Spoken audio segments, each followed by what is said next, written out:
film is really about thinking your way through around all kinds of obstacles and problems. Work the problem. I do love that it celebrates intelligence and that spirit of courage that these guys really have, these astronauts who do this. There's an inherent human instinct to explore, and so space travel is just the next thing to explore. This novel is somehow this sort of love letter to humanity, so that every choice the characters make are choices that any human being would make faced with the dilemmas that they're faced with.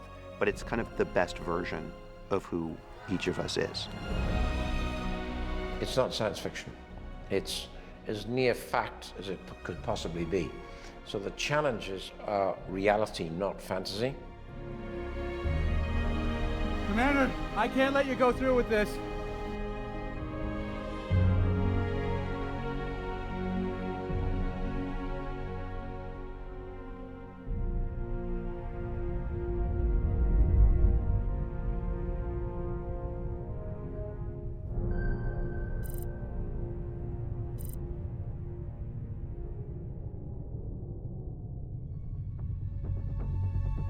This is a script developed inside Fox Studios. It was from a great book by Andy Weir called The Martian. My whole life I've been into the space program, manned and unmanned space flight. And I was sitting around one day thinking, okay, how could we do a manned mission to Mars with our current technology? How do we get the astronauts there? How do we make sure they survive? How do we get them home? But then I thought, okay, well, any mission plan needs to account for failures. What if this thing breaks? What if that thing breaks? What if these two things both break? How do we make sure the crew doesn't die?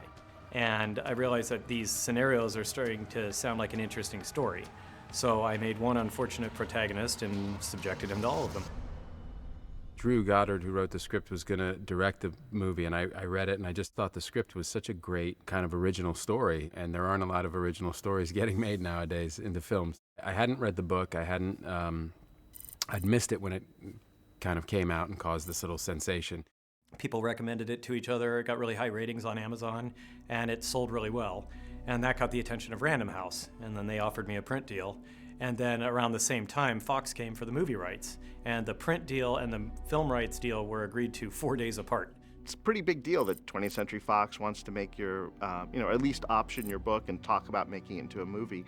I don't think he really believed me. I mean, I thought he's like, oh, okay, great. I'm like, sure, go for it. And yeah, I was slightly worried a little bit about how they might make a movie and what they might change and stuff. But I figured, well, we'll just see what happens. A week later, I told him, so, about that book, well, we got maybe the most in-demand screenwriter, Goddard, interested in wanting to adapt this, and he loves your book, and he basically wants to do your book with very few changes.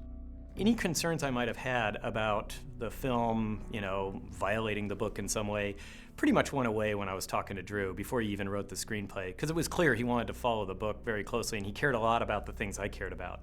Most notably, he cared a lot about the scientific accuracy. We started the process of budgeting the movie and sort of softly prepping the film. And then Drew had an opportunity to go direct, at the time he believed, a Spider-Man movie. And so all of a sudden we had an amazing screenplay. Matt had already said that he wanted to do it. We just needed to find, as we like to say, we wanted to find a Ridley Scott type. But of course, Ridley was busy at that time because he was going to make Prometheus 2. And then very fortunately, his schedule changed. We got him the script on a Friday, and by Saturday, he was in. Then I got a call that Ridley Scott wanted to direct it, so obviously that was the end of my deliberations. He said to me the first time we met, he was like, "Why aren't we doing this? This is gonna be fun," and I was like, sold. I was just sent it by Fox. Good scripts don't land on your desk very often, and that's why I always develop everything. So I read The Martian, and it was kind of slam dunk. I read it, I think, 4 hours, and went, "I'll do it." It's such a good script and it's based on a very good book, but the writer very respectfully adapted the script from the book. This movie has been the most blessed process from the very beginning. From reading the book and loving the book, the studio immediately saying yes, us getting our number one pick for the writer, getting the greatest science fiction director arguably of all time, getting the perfect actor to play the part and all these other amazing actors to play their parts. There's something, I believe, intrinsic to whether it's the voice or the idea or the spirit of Andy's novel that galvanizes people, that gets people to say yes. This is an adaptation of the book that's very true to it. It has all of its humor, all of its strange, almost ethereal lightness of this character stuck on a planet on his own.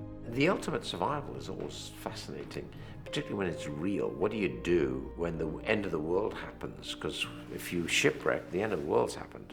I think that was what kind of he connected to, that story of survival, and he'd always wanted to do Robinson Crusoe, and I think this was an interesting spin on it for him.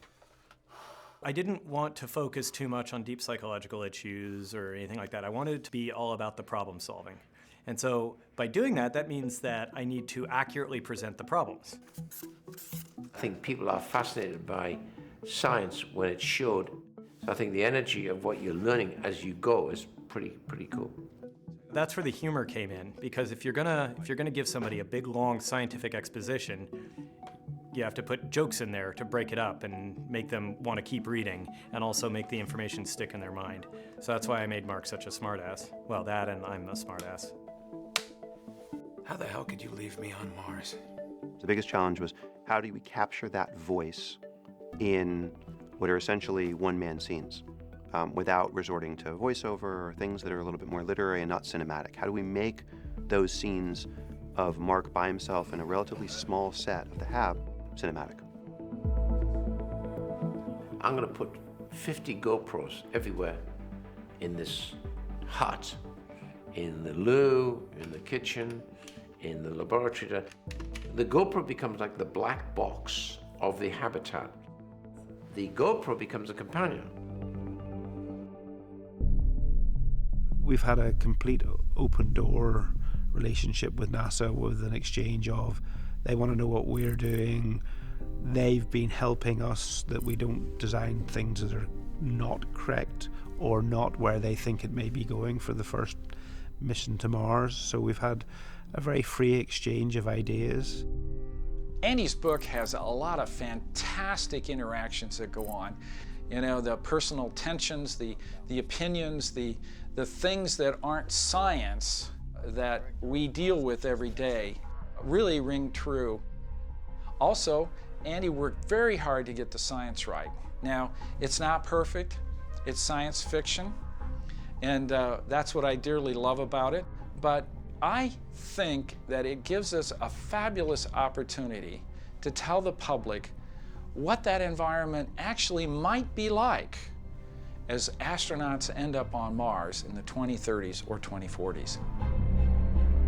There is probably nothing grander in the human imagination than space travel. I mean, the distances are so vast. You're seeing, landscapes that don't exist in your day-to-day reality, but at the same time, you know that they actually exist. So there's a sense of wonder that I think people feel about space travel that, can capture their spirit. The backbone of the movie is the impossibility of his task. And you can't do this without team effort. People who are playing the other side of the coin, i.e. on Earth at NASA and JPL, Jet Propulsion Laboratory, it's a massive team effort to actually, A, get it up there, and B, then discover you've got something, big problem, and therefore what you've got to do is come together and actually get this man back down. When I was at JPL, they showed me what happened when they landed the Curiosity rover. That 7 minutes where you don't know what's gonna happen. There's no people involved, it's just a robot. But it is the continuation of the human species. It's traveling beyond what we thought was possible. By the end of the story, I was just very touched by the humanity of it. That really, at its essence, it's a very detailed look at an entire community rallying to utilize every last piece of energy, equipment, thought, finance that they have to save a single human life. He represents, I think, something more than just one life. He represents, everybody's hope and that kind of pioneering instinct that human beings have to go further, to plant our flag a little further, to protect ourselves ultimately. Part of what the book does and what we really wanted to do with the movie is honor what NASA's done and what they could do. The optimism, the hopes, the aspirational quality, the courage that NASA represents, that it galvanizes people in a way that everybody together was watching the first man on the moon. There was no sense of race or gender or even nationality. And the hope with this movie is it will remind people that if the world does sort of bond together, it can do greater things than when it's divided.